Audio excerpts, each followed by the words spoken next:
O nosso convidado hoje é Jerónimo Cissa, licenciado em Engenharia Informática pela Universidade de Quimpa Vita, no IJ, mestrando em Gestão de Redes e Sistemas de Comunicação pela Universidade de Gregório Semedo, foi docente universitário pelas Universidades de Belas e Independente de Angola, trabalhou mais de 10 anos pela Movicel Telecomunicações nas direções de Operações e Implementação. Foi também professor pelo Instituto Médio e Administração do IJ, entretanto despedido da função pública por perseguição política.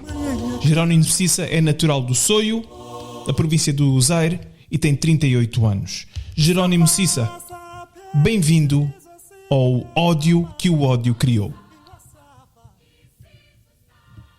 Obrigado, boa noite, né? Bom dia, boa tarde, as nossas orações vão da cor da hora do dia. E agradeço pelo convite. Boa noite, Cláudio Henrique. Jerónimo Cissa, disseste há tempos que nasceste com uma missão. Qual é essa missão?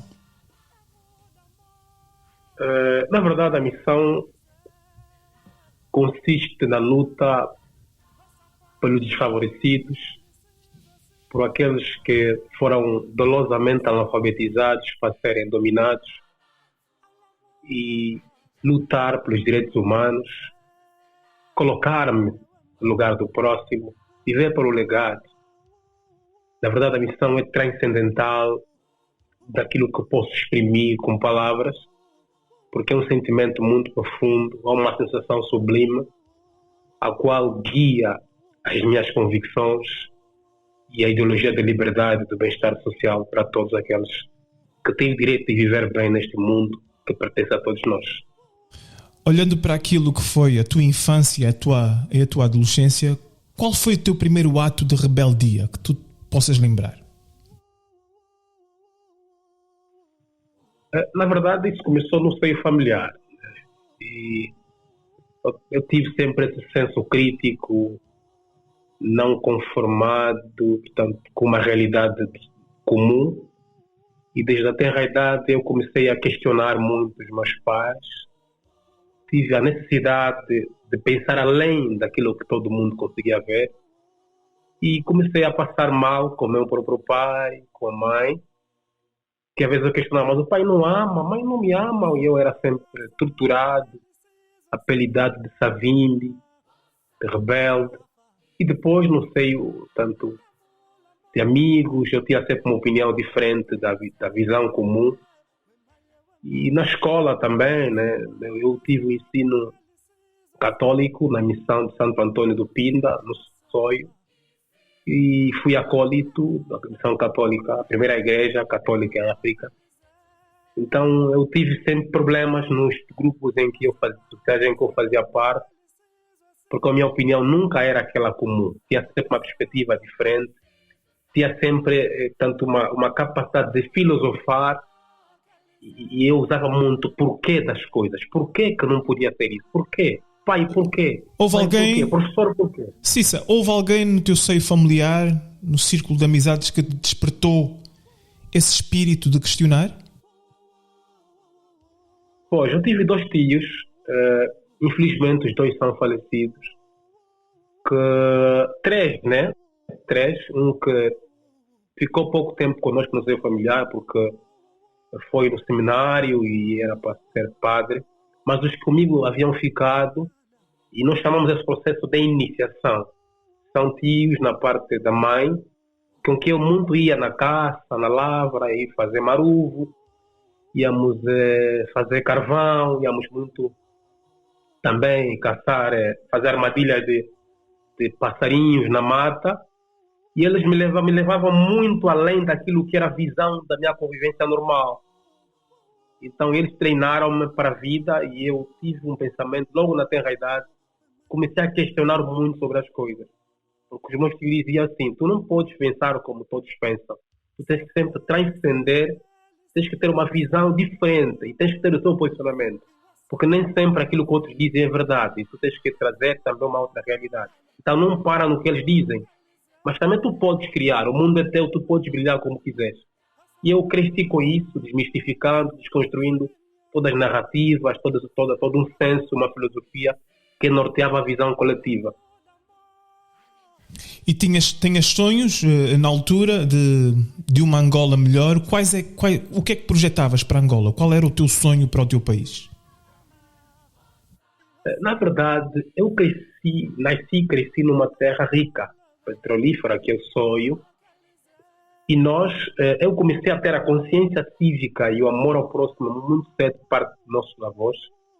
Porque no passado, nos anos 80, a empresa petrolífera, nomeadamente a FINA, Petróleos de Angola, recebia lavras de nossos avós, nossos pais, terrenos. Então colocavam lá sonda, depois ficava um poço e explorava petróleo. E eu perguntava aos meus pais, mas como é que é essa nossa lavra, onde nós colhemos mandioca, portanto colhemos aqui milho, e o pai está a deixar que eles recebam sem pagar nada. O pai dizia, não, portanto, isso estamos a entregar para uma Angola melhor. Portanto, se eles colocarem aqui uma sonda, o Estado vai conseguir construir um hospital, vai conseguir construir uma escola, vai conseguir fazer estrada. E eu questionava meu pai, então se nós estamos sempre a dar aqui, e questionava também muito ao meu avô, se estamos sempre a dar lavras, mas aqui no sonho não tem estradas, não tem boas escolas, não tem hospitais. E no passado isso era problema, portanto era motivo de porrada, né? Porque aliás crescemos com essa narrativa sociohistórica que bloqueia a liberdade de pensamento, que filho não pode falar política. E eu questionava essas coisas logo com 7, 8, 10 anos, 12 anos, 13, até 14 anos. Portanto, isso não era uma questão normal e passei a viver momentos muito sombrios no seio familiar. Mas isso nunca mudou, né? Porque eu percebi que nós, quando nascemos, no sonho, quem no sonho sabe disso, nós tivemos uma influência europeia muito cedo, porque tínhamos uma banda livre em que tínhamos acesso a canais internacionais, havíamos o SIC, víamos jogos. Nós tínhamos uma visão diferente de muitos jovens que estão em Angola que nunca tinham acesso à mídia. Já víamos jogos da Liga Francesa, da Liga Europeia, tanto da Liga Inglesa. Nós tínhamos uma visão muito profunda. E tínhamos convivência com muitas raças, com muitos homens que vinham de várias partes do mundo, brancos, negros. Então nós sofríamos influência de muita gente. E isso começou a despertar também um senso crítico, analítico, os jornais que nós líamos, as conversas que nós mantínhamos com pessoas de outras áreas do mundo, e que depois despertou em nós. Eu me recordo, nós fizemos a primeira manifestação contra a má governação. Isso foi em 99, 98, no Quintambi. Nós fechamos a estrada, e na altura nós éramos ainda miúdos, e acompanhar os mais velhos que estavam a liderar a luta, e fomos escorraçados, e nos deram corrida com tiros, e fomos parar até nas matas, nos pântanos, porque no sonho há muitos mangás. Então tivemos que entrar nos mangás para podermos esconder da polícia. Daí eu percebi que nós não somos bem governados. Essa tua ação, essa tua rebeldia, essa tua ação de indignação, essas tuas ações de indignação, tinham alguma sustentabilidade doutrinária ou ideológica? É o sentimento de pertença. Nunca tive uma questão doutrinária e sobretudo, que nós, no passado, não tínhamos acesso a questões políticas a partir do seio familiar e com os contextos socio-históricos e uma narrativa de matanças, de ameaças que os nossos pais viviam. Como deve imaginar, nós não tínhamos acesso a muita informação política. Era mais notícias, portanto, de uma visão monolítica do MPLA, da Rádio Nacional, em que diabolizava uma parte, mas é que o sentimento de pertença do petróleo que estava na nossa terra, da riqueza, do peixe, tanto do rio, e nós estudamos na 4ª classe, na 3ª, que um dos maiores rios que nós tínhamos em África era o rio Zaire, e nós não tínhamos água nas torneiras, então nós nos questionávamos, né? Portanto, fundamentalmente a mim. Mas se nós temos Rio Grande, como é que a água não sai nas torneiras? E não é uma questão doutrinária, muito menos ideológica, mas é um sentimento de pertença que pairava em mim, que nós tínhamos riqueza, que até tínhamos brancos. O meu pai trabalhava na altura na FINA Petróleos de Angola, e eu via sempre brancos na minha casa. Mas o meu pai não era pago, não recebia salário. No final do mês o meu pai recebia comida numa loja de um branco.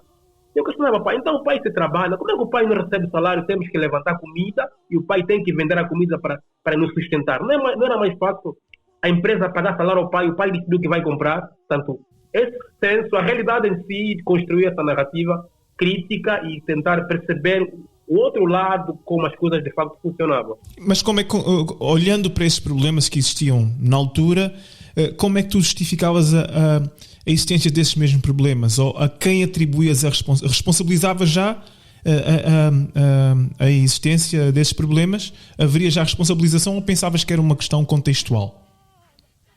Eu responsabilizava na altura os brancos, porque eu entendia que são os brancos que decidiam sobre nós. E só para perceber que naquele tempo, o socialismo muito patente, nós recebíamos a água, e a água ia a uma cisterna no bairro que distribuía água, e também ia um carro de peixe, tanto com frigorífico, e distribuía o peixe para as famílias. Mas o meu pai tinha 2 mulheres, eu era filho da segunda mulher, e o meu pai tinha muitos filhos. O peixe que eles davam, que distribuíam no bairro, nunca chegava. Em pouco tempo nós estávamos novamente a passar fome. Portanto, eu perguntava, pai, mas não era mais fácil cada um comprar o peixe que quiser? Tem que nos oferecer peixe por quê? Se nós temos rio, por que a água não sai nas torneiras? Então os brancos são maus.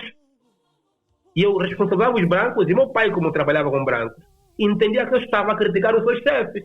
E comecei, portanto, a viver represálias incomensuráveis no seio familiar. E quando é que te apercebeste que na origem dos problemas não estariam necessariamente os europeus, os brancos? A Igreja Católica e eu como acólito tínhamos uma série de debates a nível da escola, porque também estudava na igreja onde eu era católico e também estudava na Igreja Católica, na Escola Católica. E nós tínhamos debates, os padres dão essa liberdade às pessoas de poderem ler, nós tínhamos bibliotecas, e começamos a ler sobre política, comecei a ler sobre Platão, sobre Aristóteles, começamos a ler livros, né? Começamos a ler sobre o marxismo, e aí eu comecei a perceber alguma coisa não está certa. Nós temos um governo, então quem vem trazer aqui a comida não vem sob orientação do governo, do branco, vem sob orientação de quem gera o país. E daí, tanto quando eu descobri que tínhamos um governo que geria o Estado, aí começou já o problema, né? Comecei a deslocar, declinar a responsabilidade a quem, de facto, também é conivente, mas na visão externa, comecei a criticar quem é gestor interno. E eu, muito cedo, e também com a influência dos meus tios, e sobretudo do meu tio, que era seminarista na altura, e sempre que ele fosse de feias, a forma como conversava conosco, e eu me inspirei e disse, eu quero ser como meu tio.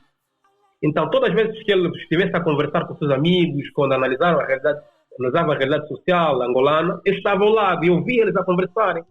Mas, por respeito, não era permitido falar. E comecei a aprender, e muitas das vezes até me recordo de ter roubado, né, um livro que ele falava sobre ciências políticas do meu tio, e ele depois bateu os meus tios menores, mas eu que havia roubado o livro, e fui lendo daí, e começou o maior problema, né?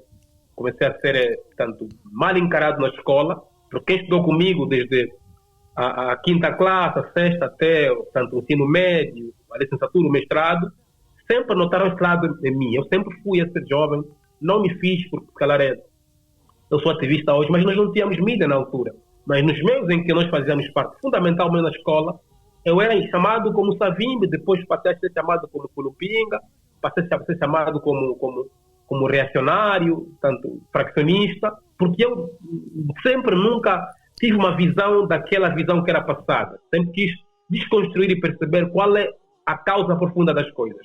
E percebi que a causa profunda das coisas era o MPLA, que tinha uma visão monolítica, que norteava a nossa visão de mundo, e também o próprio ensino em si que proporcionava os angolanos não dava capacidade de libertar as mentes para verem o outro lado da moeda. E crescemos com uma visão única que o MPLA gostaria que nós tivéssemos. Mesmo na OPA, onde eu fiz parte, nós éramos treinados a nos esperarmos num Gangula que nunca, portanto, mostrou as bases, não é? E no Gangula era um rapaz obediente que nunca podia mostrar as bases. Essa visão de Gangula norteava que nós temos de ser fiéis a uma visão de mundo que o MPLA nos incutia, que é o marxismo-leninismo, obediência total à história do Estado, mesmo quando elas não estão a funcionar em condições para não subir. Portanto, Cissa, e essa questão, tu tens um fundo religioso acreditavas em Deus e como é que haveria essa compatibilidade entre a religião e a filiação na OPA? Havia compatibilidade entre a religião e a política?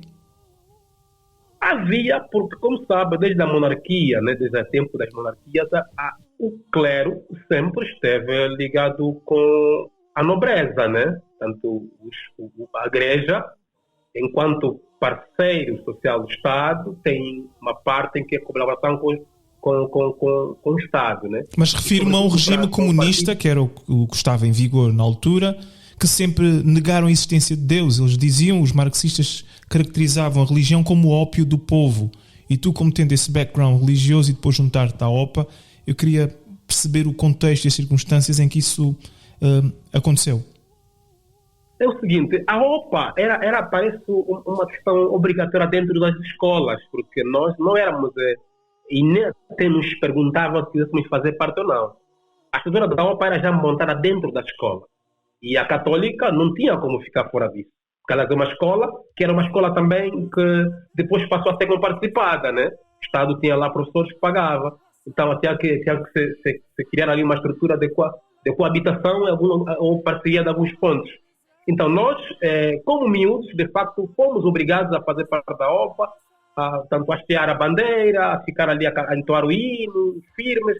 E quando houvesse atividade, sobretudo quando tivéssemos que receber um governante na escola católica, nós éramos obrigados a nos trajarmos como meninos da OPA e recebermos as instruções como, de facto, um menino deve se comportar numa visão monolítica e com foco à obediência, fundamentalmente, de um gangula.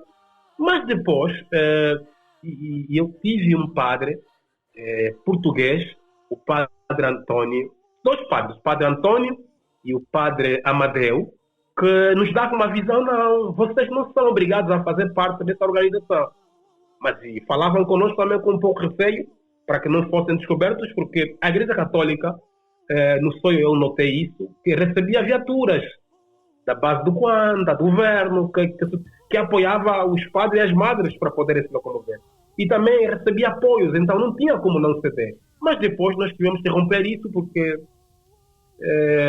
meu pai ouvia muito a Forgan, na altura, a BBC de Londres, a Voz da América, e tínhamos uma visão, o pai ouvia na escondida, mas nós, né, em clandestinidade, mas nós também acompanhávamos, começamos a ter uma visão, não, calma aqui, alguma coisa não está certa, alguma coisa não está certa.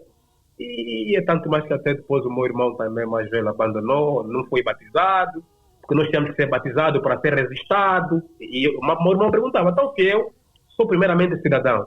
O que para ser registrado no Estado como cidadão nacional, primariamente devo ser batizado na igreja. Essa igreja é um parceiro do Estado, mas não é o Estado.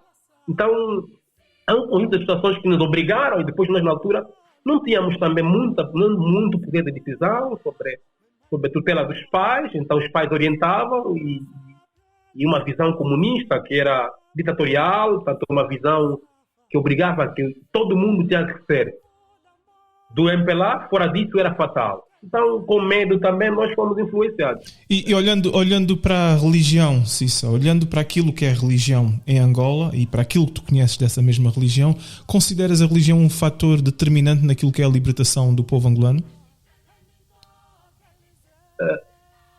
Na verdade, a religião em si, a religião hoje, como sempre foi, eu não confesso que aqui eu já não frequento até nenhuma denominação cristã, ou em casa, porque percebi que um dos maiores obstáculos do despertar da consciência social das pessoas é a religião.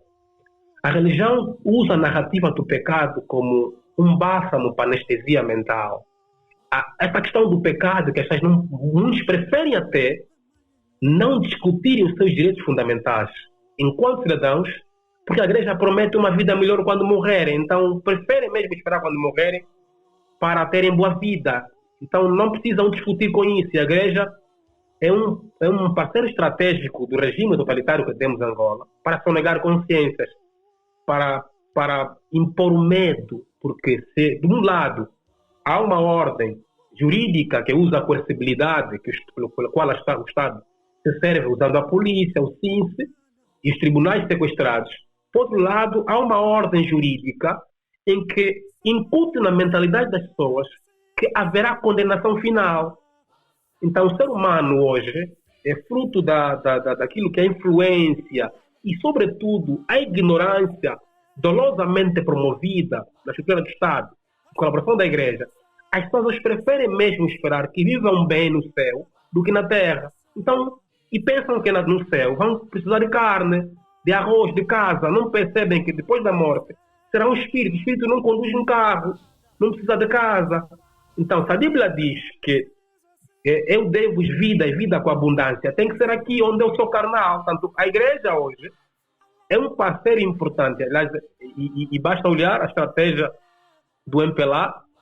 A partir do Ministério da Cultura, há um gabinete aí de assuntos religiosos e jurídicos, onde eles conseguem criar seitas religiosas e que não conseguem dar documentos e vão chantageá-los no momento das eleições. São esses que depois recebem terrenos do MPLA, em nome do Estado. Então, o que estás a dizer, Cissa, é que não acreditas que a Igreja possa desempenhar um papel fundamental naquilo que é a transformação de Angola? Não acreditas na Igreja? Não, a Madre Igreja, embora com algumas exceções, mas a Madre Igreja ficou prostituta aos caprichos do político. Aqui é onde está o problema. Embora se fale aqui da laicidade do Estado, mas a própria Madre Igreja perdeu o brilho daquilo que de facto seria a reserva moral do Estado. Porque um pastor, um padre, um bispo é uma reserva moral do Estado.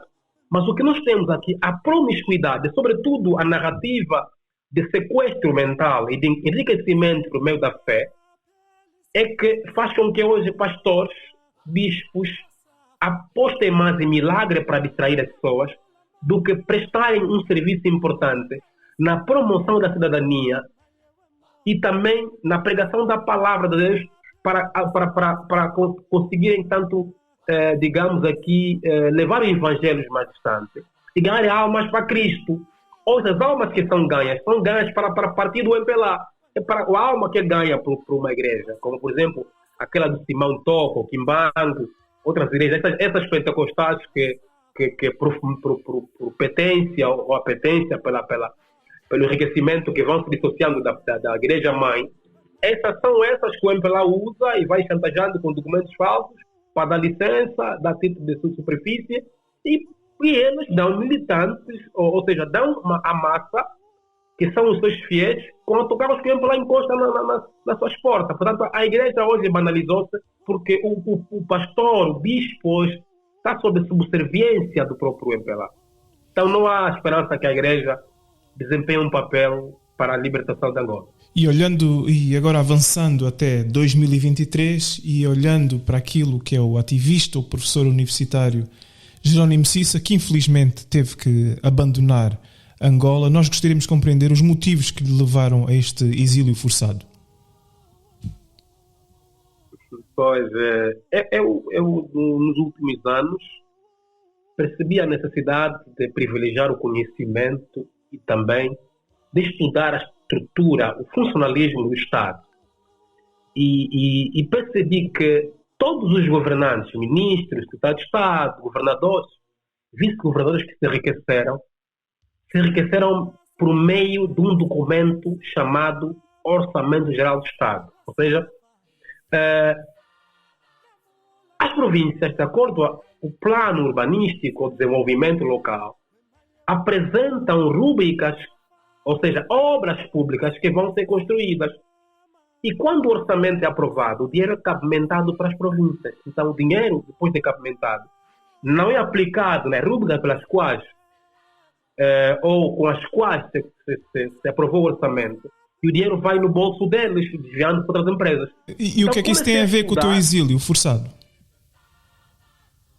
Na verdade, eu fiz uma denúncia pública do esquema de corrupção do governador do Zaire, Adriano Mendes de Carvalho, e ainda vou fazer mais denúncias, porque ainda hoje falta o segundo capítulo.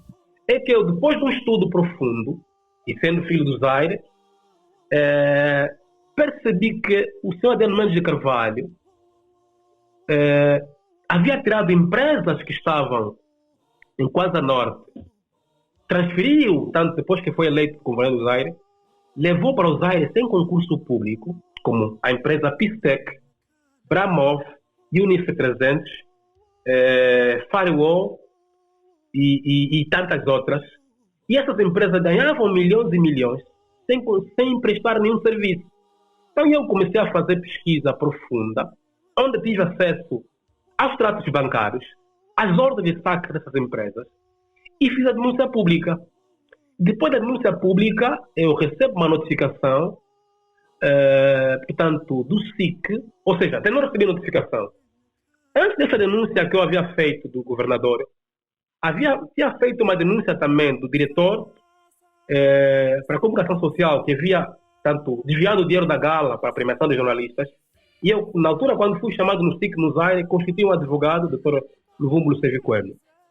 Mas depois que eu fiz essa denúncia, eles criam uma comissão que foi para Luanda para me ouvir, e sem que eu tivesse sido notificado. E nesse dia eu estava até na universidade, a dar aulas, recebo o telefonema do Dr. Luvumbulo Sevicoeno, que havia alguns efetivos do SIC que iam sair do Zaire para Luanda para me ouvirem, estavam no SIC Cacoaco. Eu disse, mas como é que eles vão viajar do Zaire para Luanda sem que primariamente me tivessem notificado? Diga a eles que eu não vou fazer presente sem que me enviem a notificação. Depois dali, eles pedem o meu número, doutor Luvumbulo Sevicoeno, e dizem que não me estavam a conseguir contactar. Eu pedi o número do doutor do SIC do Zaire, liguei para ele e pedi-lhe que me enviasse uma notificação para que eu me fizesse presente. E ele me envia uma notificação para responder no departamento de crimes contra pessoas. E eu perguntei ao senhor diretor do SIC, então se eu fiz uma denúncia de âmbito financeiro e fiscal, como é que eu devo responder no departamento de crime contra as pessoas que se consubstancia? Quem é que apresentou a queixa? Cissa, quem é que apresentou a queixa? Ninguém, até aqui ninguém sabe quem apresentou a queixa. Portanto, eu estava a ser chamado para responder contra a difamação e calúnia, e depois que nós reclamamos, eu fui ao mais velho William Antoné, avaliamos a notificação, falei com o advogado Dr. Zola Bambi, e percebemos que a notificação estava errada. Então eu questionei, se eu fiz uma denúncia de âmbito financeiro e fiscal, por que eu tenho de ser notificado para responder sobre crime contra pessoas? E ele depois me diz, o senhor não, vou dar o número do responsável que veio para Luanda para falar contigo, o senhor Elias Miguel, que é o chefe de departamento a nível da província sobre crimes financeiros. Quando contacto o senhor Elias Miguel, diz-me, não, Cissa, pode aparecer, nós vamos conversar, isso vamos esclarecer lá antes de você ser ouvido. Ele disse, não. A questão de instrução processual e, sobretudo, notificações devem ser claras. Diga-me qual é o crime pelo qual estou a ser chamado. Ele depois me manda um outro número de processo para responder se o crime é de peculato. E eu disse, está bem. Então devem retificar a notificação. Retifica a notificação e coloquem mesmo que eu estou a ser chamado porque denunciei o governador. Dia seguinte, eles retificaram a notificação e nós depois nos preparamos como advogado. No dia 19 de agosto, nós fomos para lá. Fomos para lá, ouvidos, questionaram-me porque era eu o autor da notificação. Eu assumi que de facto era da minha autoria e perguntaram por que eu havia feito. A denúncia, eles quiseram saber quem era o autor da denúncia. Nunca disseram. Nunca disseram. Não mencionaram quem foi que apresentou a queixa, quem fez a denúncia contra o Jerónimo Cissa. Nunca disseram. Não. Eles haviam dito que, na verdade, logo ouviram a minha denúncia, viram um inquérito. Tanto mais que antes da minha audição, eles haviam dito que o governador e o secretário que estavam envolvidos no esquema estavam constituídos como arguidos. Então, um advogado de flexibilidade disse isso, pode falar à vontade. Afinal, o documento lido na audiência que tivemos era um documento falso, não existia. E depois que eles me ouviram, E nós, eu, como advogado, Dr. Labambe, acompanhado dos deputados do Círculo Provincial do Zaire pela UNITA, ou a Frente Patriótica, apresentamos os tratos bancários das empresas e ordens de saque e a lista de todos os movimentos feitos ao SIC. Eles disseram nossa, está bem, assinaram o protocolo, nós havíamos entregue esses documentos, e depois, eles disseram assim, após estar à vontade, nós vamos dar sequência, porque até você já ajudou, vamos continuar a investigação a nível da província. 3 dias depois... Foi a garantia dada pelo SIC, que iriam investigar os elementos de prova que foram apresentados. Pois, mas depois de 3 dias, eu recebo 2 notificações para responder no dia 16 e dia 17 de setembro, para responder em outros casos que não era aquele caso em que eu estava a denunciar. Com nome errado, não havia número de processo, nem a condição pela qual estava a ser notificado, ser como arguido ou como declarante, e nem sequer o crime pelo qual eu podia, portanto, responder no SIC. E eu disse que não podia me fazer presente, porque até eu não respondo pelo nome que constava a notificação, e que dissessem em que condição estou a ser chamado, quem que fez a queixa, e depois colocassem o número do processo. Tanto, quando eu recusei e pedi, esperávamos que de facto eles tivessem feito a retificação da notificação, começaram agora a onda de perseguições. Portanto, começaram a aparecer pessoas armadas, junto à volta da minha casa, e começaram a frequentar o estabelecimento dos meus irmãos armados.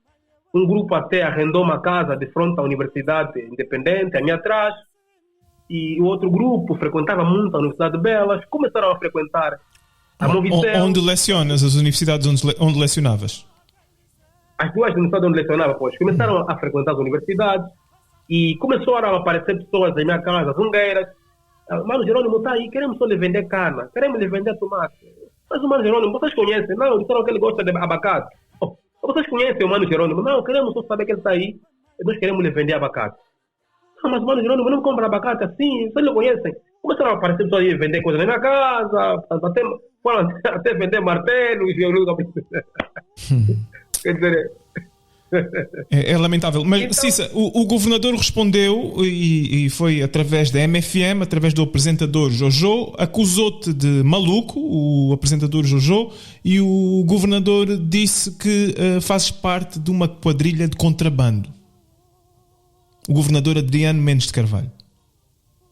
É o seguinte, depois que eu acabei de fazer a minha pesquisa, eu denunciei no grupo do Zaire que podia fazer denúncia até a terminar, e anunciei, o Presidente da República foi para estava para inaugurar a base naval do Soio na segunda-feira.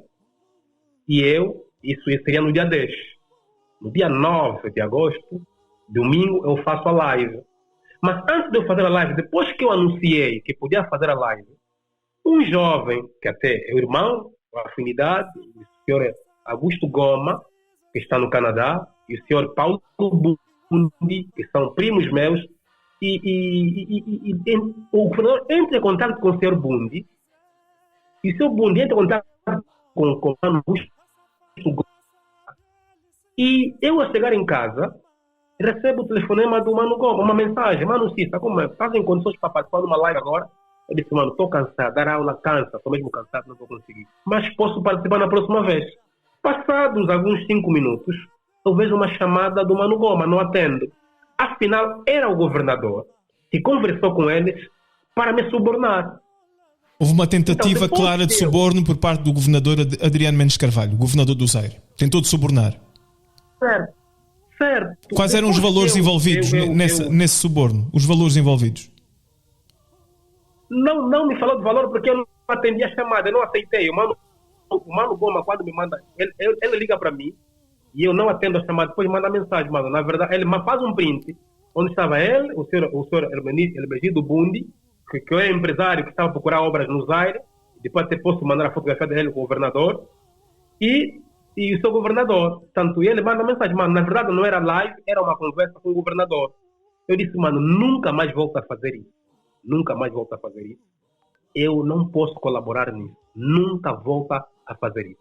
Primariamente, diga ao senhor que eu vou fazer denúncia, tenho todos os documentos do seu esquema de corrupção. E a bem da nossa irmandade, não volte a colocar-me com essa gente corrupta. Mas o governador Adriano Mendes Carvalho diz que tu és maluco e fazes parte, utilizou os microfones, utilizou o Jojo, apresentador da MFM, através de um áudio, a dizer que tu és maluco, e o governador diz que fazes parte de uma quadrilha de contrabando de tratores do governador do Zaire. Pois, alô, mano, me está a ouvir? Sim. Pois, depois eu fiz na live, eu falo do esquema da tentativa de suborno do governador. O senhor Mendes Bundi, coagido pelo governador, faz um áudio a me chamar de maluco, a me chamar que eu estou a ser mandado, que estou portanto, a querer fama por isso, então o Cissa está a ser mandado, o que ele mandou. O governador nunca disse nada que queria subornar o Cissa, mas ele queria esclarecer uma coisa ao Cissa. Eu disse, então eu não sou do governo, eu não estava na administração. Não temos um projeto, mas que projeto é esse do governador? Que só podia ser explicado a mim quando o Zaire tem muitos jovens. Eu nunca tive ligação com o governador. E nunca apresentei intenção de trabalhar com ele. Que projeto me queria apresentar? Então, logo depois que eu anunciei a live da denúncia do esquema de corrupção.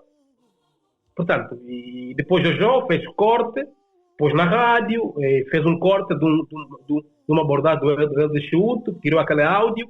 O Jojo faltou-me enorme respeito, mas ele disse que me convidou na rádio quando nunca me tinha contactado. Né? Eu também trabalho por regime, é normal, que faço trabalho de deturpação da opinião pública. Mas a verdade é essa, eu comecei a ser perseguido. O meu advogado, depois que viu que o processo está a morrer, porque depois o governador escreveu uma carta de repúdio da minha denúncia, entregou ao subprocurador do Zaire, Ernesto Ombili Daniel, que assinou e carimbou em nome da PGR, onde repudiava que os cidadãos não podem denunciar o governador, porque até o governador é inocente. Se a PGR é que garante a legalidade a favor do Estado, é que devia promover um inquérito, uma investigação, depois da denúncia pública, nos termos do artigo 77 da Constituição da República, é a mesma PGR que foi orientada para fazer um comunicado em nome do governador. E hoje o governador do Zaire ficou bailarino, dança nas festas, nos casamentos, agora está dançando na igreja, portanto agora ficou populista. A única forma que tem para conseguir escapar daquela mancha de corrupção, mas nós apresentamos elementos probatórios desse esquema. E olhando para as circunstâncias, Ncissa, olhando para as circunstâncias que te fizeram abandonar Angola, ameaças à tua integridade física, pessoas suspeitas, armadas à tua volta, tu acreditas que poderás voltar em breve em segurança para Angola? Não consigo voltar agora, porque a questão é a seguinte: o esquema de corrupção começava do Tesouro. Eu peguei o esquema de corrupção a partir do Tesouro. A senhora Heloísa Costa é que cabimentava o dinheiro para o governo provincial do Zaire. Então, isto envolve muitas pessoas, não só os corruptos no governo provincial do Zaire, mas pessoas mesmo no Tesouro, mesmo no Ministério das Finanças também. Sim.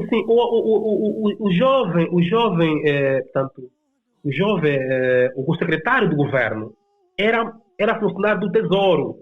E ele estava em comissão de serviço no governo do Zaire, e como testa de ferro do governador. Então, o senhor Azevedo, portanto, o jovem Azevedo, que é o secretário do governo, era ele que tinha links no Tesouro com a senhora Heloísa Costa, que cabimentava o dinheiro diretamente para o governo provincial e não para a delegação provincial das finanças. Até tanto mais que a delegada das finanças nem percebia a quantidade de dinheiro que entrava no governo provincial sem passar na delegação provincial, na sua conta, para poder cabimentar de acordo com as despesas públicas. Só para perceber, o governador reparou a SES, assim, limpar o pó da SES, na ordem de 25 milhões de kwanzas. Só para comprar papel higiênico, comprar resmas, comprar tinteiro. O governador gastou 179 milhões de kwanzas. Meu Deus. E outra tinta de novo, comprar, gastou 57 milhões de kwanzas. Esses documentos nós entregamos aonde? Ao SIC. Tens todos, A PGR tem esse documento. todos os documentos, todos os elementos de prova foram entregues ao SIC e até ao momento o SIC não fez nada. Jerónimo Cissa, uma das tuas frases muito conhecidas foi o facto de dizeres que as ditaduras não caem através de eleições. Eu perguntar-te-ia de que forma é que pode cair a ditadura em Angola? Na verdade, as ditaduras, reitero aqui a minha modesta reflexão, as ditaduras de facto não caem com eleições, elas derrubam-se nas ruas. Nós, para derrubarmos a ditadura do MPLA, temos de mexer as bases, a estrutura que segura a ditadura. Primeiro, temos de perceber que para o MPLA sair do poder, como monopolizou o Estado, a polícia, as FA, o SINCE, estão todos partidarizados. Nós temos de perceber que também o MPLA se mantém no poder por conivência do Ocidente. Então nós temos que ameaçar interesses. Temos de perceber, passados quase mais de 10 anos, as manifestações que são feitas do cemitério da Santana até Largo das Escolas já não vão surtir efeitos. E é uma necessidade de mudarmos estratégias. Temos que, temos que montar uma estrutura. Primariamente, as manifestações devem ser feitas nas instituições que asseguram a ditadura, como fizeram as Dungueiras. Nós temos que ir à presidência. Nós temos que manifestar na base da Total. Nós temos de manifestar na base da BP, da Chevron. Nós temos, os manos da Luna têm que manifestar nas minas. Nós temos, os do Zaire de Cabinda têm de manifestar portanto, nas sondas. E temos de começar a manifestar na Assembleia Nacional, no Tribunal Supremo, no Tribunal de Contas, nos ministérios. Porque, ora vejamos, nós vamos gritar na Praça da Independência, na Praça da Independência aí, e vamos para casa. E depois, o que é que acontece? Não há nenhuma repercussão internacional. Quando nós começamos a ir frequentar, manifestar e mostrar cartazes a Total que vocês apoiam a ditadura, mostrar as mortes da ditadura, a fome, os brancos vão dizer ali nos seus chefes: aqui nós estamos em risco, aqui nós não trabalhamos em paz e corremos o risco até de ser raptados. E daí, por uma conjuntura geopolítica estratégica, o MPLA de sair do poder. E por outro, nós temos de pensar a necessidade de infiltrarmos pessoas no próprio sistema. Não vamos conseguir derrubar o sistema de fora. Nós temos de infiltrar pessoas dentro do sistema. Essas pessoas vão criar fissuras, vão conseguir dar pistas, vão conseguir ajudar a manter a estrutura. E por outro, nós continuamos a fazer manifestações como amadores. Por exemplo, nós não temos kit de resistência. Quando você vai a uma manifestação de uma ditadura, nós temos de ter um kit, temos de ter uma máscara anti-gás lacrimogéneo, temos de ir com uma água. Nós precisamos construir uma equipa de médicos, de enfermeiros, que prestam primeiro socorro no terreno quando alguém é ferido. Nós precisamos ter uma equipa de advogados, de juristas, que prestam consultoria jurídica, que prestam assessoria jurídica quando um ativista é detido. Nós temos de montar uma estrutura inteligente, porque vejo que eu sempre participando de manifestações, há muito entusiasmo, há poucas estratégias, há pouca ponderação, às vezes, na forma como nós atuamos. Imagina que nós todos não montamos um plano de atuação, todo mundo vai no mesmo beco e todo mundo parte do mesmo sítio para o local. Nós temos que estar a criar técnicas militares de saída de triângulo, de retângulo, ao círculo. Portanto, nós temos que emancipar pessoas também que adiram à luta. E para isso, precisamos mudar de estratégias e montar uma história de fato. E a nível internacional, nós temos de conseguir furar no Senado. Nós temos de ter pessoas que consigam furar no Senado, criar links com os partidos, ou os democratas ou republicanos, tentarmos mostrar de facto qual é a realidade angolana diferente do relatório que é enviado lá. Temos que conseguir pessoas que façam um discurso no Parlamento Europeu com documentos, para não parecer que nós somos queixosos, fazer estudos concretos sobre a miséria, sobre a corrupção, sobre a relação a direitos humanos, sobre detenções ilegais, documentadas, com nomes, imagens, apresentar às instituições, olha o que vocês estão a apoiar. E depois massificarmos a consciência de liberdade. Porque, para terminar essa parte, o maior obstáculo que nós temos é a estratégia que o MPLA usa para controlar a mentalidade das pessoas, a consciência, a fome. O MPLA usa a fome e o desemprego como capitais para dominar consciências. Então nós temos que criar, portanto, um banco de revolução. O banco de revolução vai fazer com que nós tenhamos uma logística. Imaginem que nós fazemos manifestações. Depois de uma hora estamos para casa. Temos que conseguir nos manter diante de uma estrutura durante uma semana. Temos que ter logística, temos que ter comida, temos que ter água. E daí precisamos ter empresários da resistência. Precisamos ter empreendedores da resistência. Precisamos, portanto, empoderar a luta, porque os pobres não podem conseguir derrubar uma ditadura. Temos que ter uma mentalidade um pouco capitalista para que tenhamos uma estrutura financeira e econômica capaz de colmatar as necessidades dentro da luta. Porque há muita gente que desiste na luta pelas dificuldades. O MPLA conhece a nossa dificuldade e aproveita essa dificuldade para comprar a liberdade de pensamento, para negociar a liberdade de pensamento e de intervenção pública. Portanto, há aqui um trabalho a ser feito e temos de sair e olharmos para trás, a experiência ganha, os erros que cometemos e de facto é o que precisamos fazer, porque o MPLA não é um partido político e eu vejo muitos partidos na oposição a ombrear com o MPLA do ponto de vista democrático. Não, o MPLA é uma máfia. O MPLA é um partido neocolonialista. E temos de estudar como derrubar um neocolonialista, não um partido político. O MPLA não é um partido, é uma máfia. É um partido, é um grupo neocolonialista. Então, se nós começarmos a olhar o MPLA como partido político, claro que vamos contar com eleições, claro que nós vamos conseguir pensar que é possível destituir o presidente nas instituições, não. Os partidos façam de facto a sua parte, mas nós precisamos de uma agenda nacional de independência clara e objetiva para Angola.